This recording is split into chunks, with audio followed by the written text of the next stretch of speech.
Hello investors. Harami அப்படின்னா Japanese வேர்டில் pregnant lady அப்படின்னு மீனிங். அந்த பேபி மேல் பேபியா ஃபீமேல் பேபியா அது நம்மளுக்கு தெரியாது. அது மாதிரி தான் இதை கட் பண்ணி க்ளோஸ் வச்சா ட்ரெண்டு சேஞ்ச் ஆகும். புல்லிஷ் ஹராமி டவுன் ட்ரெண்டில் பிரிண்ட் ஆகும். இது பிரேக் அவுட் ஆகும்போது ஒரு ஸ்ட்ராங்கான மொமெண்டமில் க்ரோத் ஆகும். ஃபால் ஆச்சு அப்படின்னாலும் ஒரு ஸ்ட்ராங்கான மொமெண்டமோட தான் ஃபால் ஆகும்.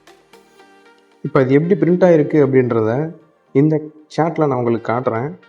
இந்த மாதிரி கேண்டில்ஸ் பிரிண்ட் ஆகுதுல்ல, இந்த கேண்டில்ஸில் நீங்கள் இன்வெஸ்ட் பண்ணும்போது என்ன பெனிஃபிட் அப்படின்னா, இப்போ இதில் ஒரு சேனல் பேட்டர்ன் ரன் ஆகிக்கிட்டு இருக்கு. இந்த சேனல் பேட்டர்ன் பிரேக் அவுட் ஆனதுக்கு அப்புறம் தான் நீங்கள் இன்வெஸ்ட் பண்ணுவீங்க.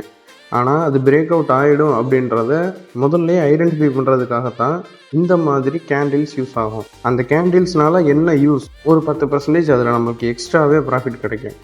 இதில் நீங்கள் பார்க்குறீங்க, இதில் டோட்டல் பர்சன்டேஜ் ஆஃப் க்ரோத் அதில் இருக்குது. இந்த பேட்டர்னை இந்த கேண்டில் நம்ம அனலைஸ் பண்ணதுனால அதில் என்ன யூஸ் அப்படின்றத நான் இப்போ காட்டுறேன்.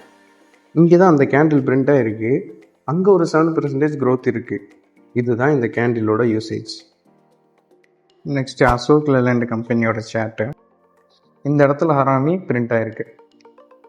பிரேக் அவுட் ஆக முன்னாடியே அந்த சேனல் பேட்டர்ன் பிரேக் அவுட் ஆக முன்னாடியே அங்கேயே இன்வெஸ்ட் பண்ணதுனால ஒரு 33% எக்ஸ்ட்ரா ப்ராஃபிட்.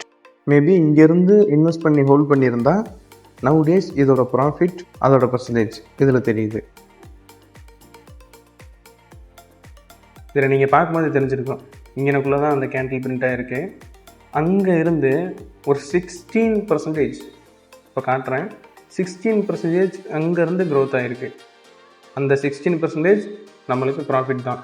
அங்கனுக்குள்ளேயே நம்ம இன்வெஸ்ட் பண்ணியிருந்தால், இந்த இடத்துல இன்வெஸ்ட் பண்ணி ஹோல்டு பண்ணியிருந்தால் மொத்தமாக இப்போ அதோட க்ரோத் எவ்வளோ பர்சன்டேஜில் இருக்குது அப்படின்றத நான் இப்போ உங்களுக்கு காட்டுறேன்.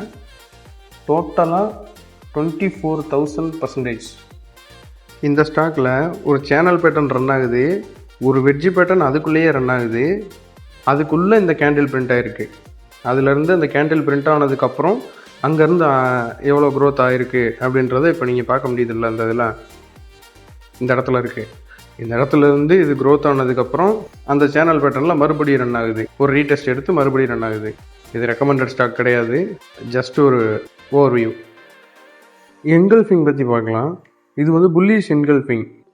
ப்ரீவியஸ் கேண்டிலோட ஓப்பனிங் க்ளோஸையும் கன்ஃபர்மேஷன் கேண்டில் கவர் பண்ணணும். இங்கே ஒரு வெட்ஜ் பேட்டர்ன் ரன் ஆகுது.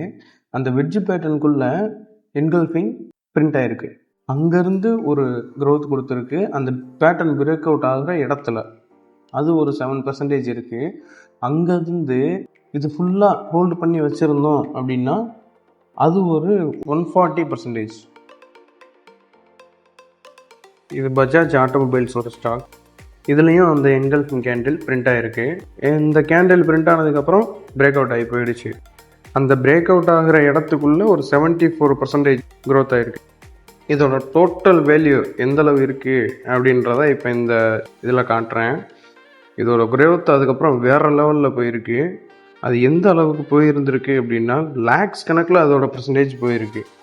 இப்போ இதில் இன்வெஸ்ட் பண்ணி ஹோல்ட் பண்ணி ஒரு 1 lakh வச்சுருந்தோம் அப்படின்னா இப்போ அதோட வேல்யூ 39 crore. இது வெறும் வேல்யூ மட்டும்தான், கரண்ட் வேல்யூ மட்டும்தான். இது போக ஸ்ப்ளிட் இருக்குது, போனஸ் இருக்குது, டிவிடெண்ட் இருக்குது. இந்த மூணையும் நெக்ஸ்ட் வீடியோவில் சொல்கிறேன்.